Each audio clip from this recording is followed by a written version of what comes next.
1908 में दुनिया के सबसे अमीर आदमी एंड्रयू कार्नेगी ने एक 25 साल के मामूली पत्रकार को अपने घर बुलाया और उससे सिर्फ एक सवाल पूछा। अगर मैं तुम्हें दुनिया के सबसे सफल लोगों से मिलने का मौका दूं, तो क्या तुम उनकी सक्सेस का फॉर्मूला ढूंढ सकते हो? उस पत्रकार का नाम था नेपोलियन हिल। उसने बिना सोचे हाँ बोल दिया और उस एक जवाब में उसने अपनी अगली 20 साल की जिंदगी लगा दी। उसके बाद उसने 500 से भी ज्यादा सफल लोगों को स्टडी किया। इनमें Henry Ford, Thomas Edison, Alexander Graham Bell जैसे दिग्गज लोग शामिल थे।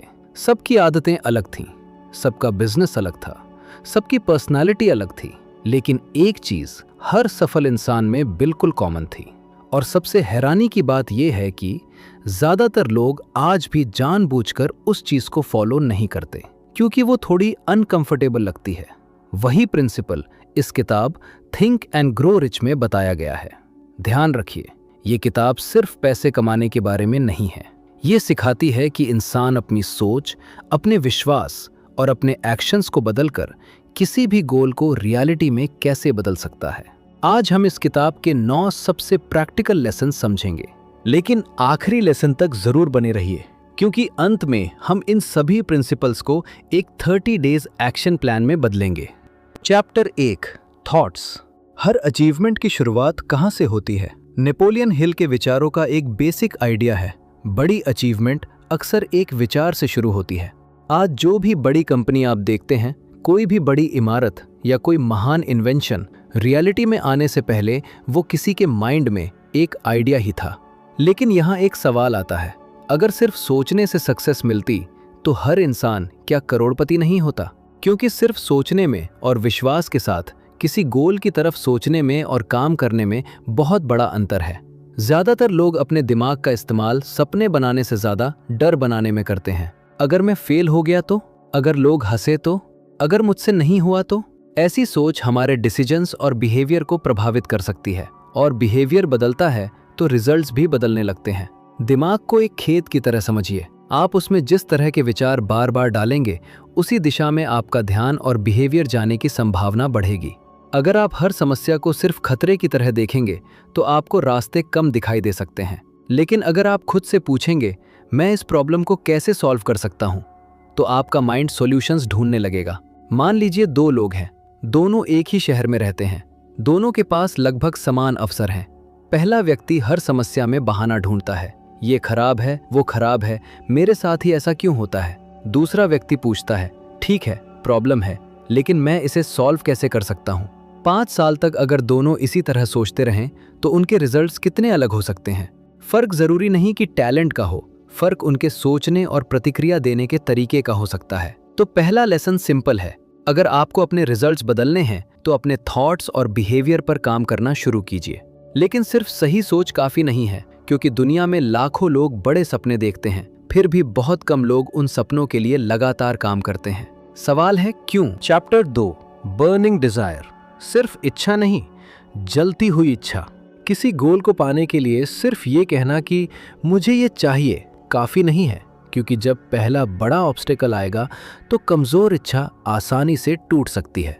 लेकिन जब कोई गोल आपके लिए जेन्युइनली इंपॉर्टेंट बन जाता है, तब आप उसके लिए सीखते हैं, कोशिश करते हैं और बार बार वापस आते हैं। इसी आइडिया को हिल ने बर्निंग डिजायर के रूप में समझाया।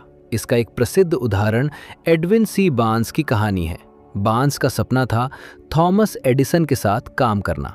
उसके पास ना बड़ी पहचान थी, ना कोई बड़ा फाइनेंशियल एडवांटेज, लेकिन उसके माइंड में एक क्लियर गोल था। वो एडिसन तक पहुंचा और उनके साथ काम करने का मौका तलाशता रहा। शुरुआत शायद उस तरह नहीं हुई जैसी उसने कल्पना की थी, लेकिन उसने अपने गोल को छोड़ा नहीं।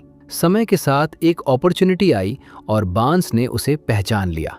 यही कहानी हमें सिखाती है, डिजायर सिर्फ सपना देखने का नाम नहीं है। डिजायर वो है जो आपको बार बार एक्शन लेने के लिए तैयार रखे। अब खुद से 3 सवाल पूछिए। पहला, मैं वास्तव में क्या चाहता हूँ? दूसरा, उसे पाने के लिए मैं क्या सीखने और करने को तैयार हूँ? तीसरा, अगर शुरुआत में मुझे कई बार फेलियर मिले तो क्या मैं फिर भी कोशिश जारी रखूंगा? अगर तीसरे सवाल का जवाब हाँ है, तो शायद आपके गोल में सिर्फ इच्छा नहीं, कमिटमेंट भी है।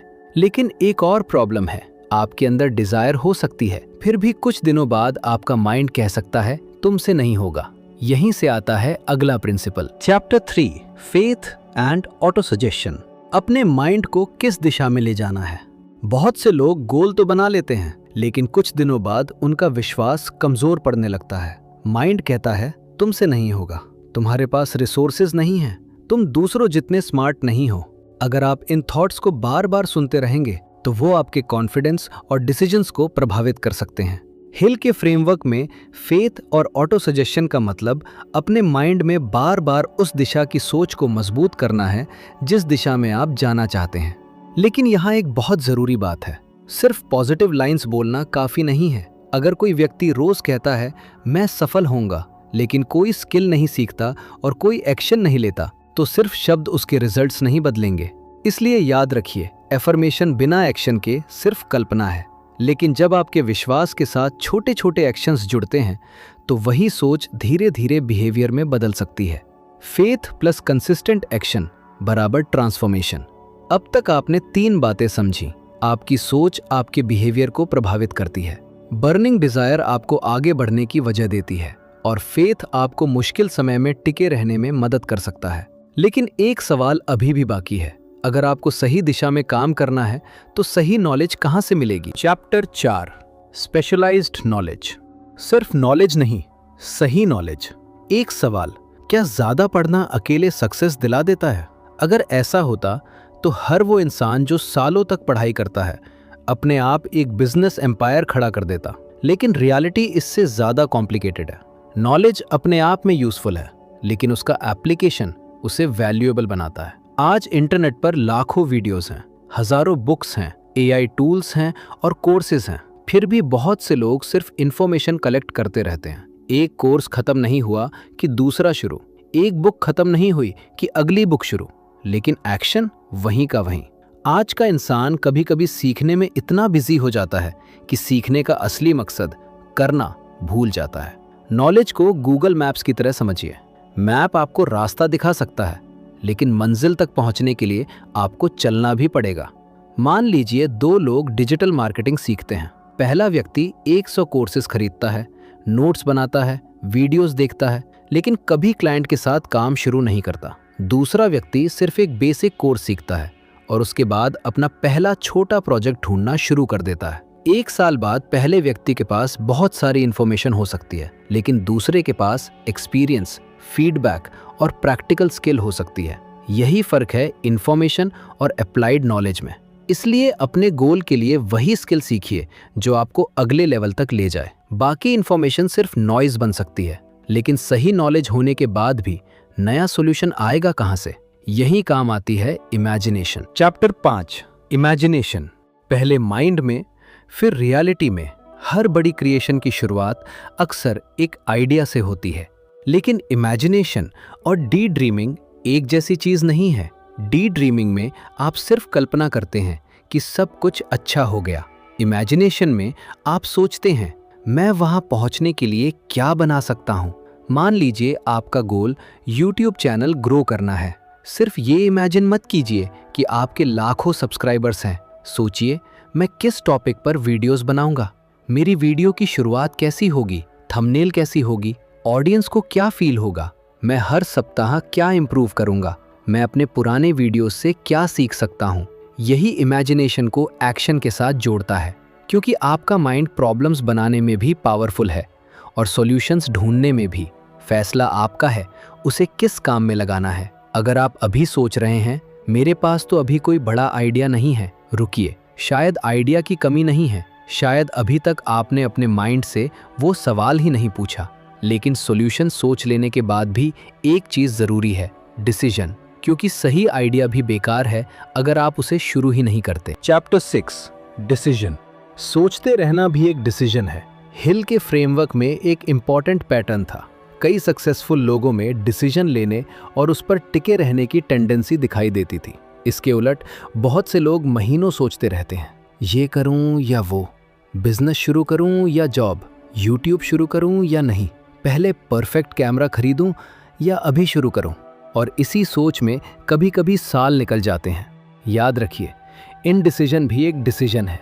मान लीजिए दो लोग YouTube चैनल शुरू करना चाहते हैं। पहला कहता है जब मेरे पास अच्छा कैमरा होगा तब शुरू करूंगा। दूसरा कहता है मेरे पास अभी जो फ़ोन है उसी से शुरू करता हूँ, बाद में इम्प्रूव करूंगा। अब दोनों के पास शुरुआत में परफेक्ट कंडीशंस नहीं है, लेकिन एक सीखते हुए आगे बढ़ रहा है और दूसरा प्लानिंग में फंसा हुआ है। परफेक्ट टाइम शायद कभी नहीं आएगा। एक्शन लेने वाला इंसान कई बार अपने समय को ही बेहतर बना देता है, लेकिन डिसीजन लेने के बाद भी एक प्रॉब्लम आएगी, फेलियर। और वही पता चलता है कि आपका गोल सिर्फ इच्छा था या सच में कमिटमेंट। Chapter 7, persistence. फेलियर और सक्सेस के बीच का पुल डिजायर है, फेथ है, नॉलेज है, डिसीजन है। लेकिन अगर पहली कुछ फेलियर्स के बाद आपने छोड़ दिया तो बाकी सब बेकार हो सकता है। यहीं आता है परसिस्टेंस, यानी मुश्किल आने पर बार बार वापस कोशिश करने की क्षमता। हिल ने एक फेमस गोल्ड माइन स्टोरी के जरिए इस आइडिया को समझाया है। एक व्यक्ति ने गोल्ड माइन में बहुत मेहनत की, लेकिन उसे सफलता नहीं मिली। आखिरकार उसने हार मानकर उसे बेच दिया। नए मालिक ने आगे खुदाई करवाई और कुछ ही दूरी के बाद गोल्ड मिल गया। इस कहानी का लेसन ये नहीं कि हर गोल के लिए बस एंडलेसली लगे रहना चाहिए। लेसन ये है, टेम्पररी फेलियर को हमेशा फाइनल फेलियर मत समझिए।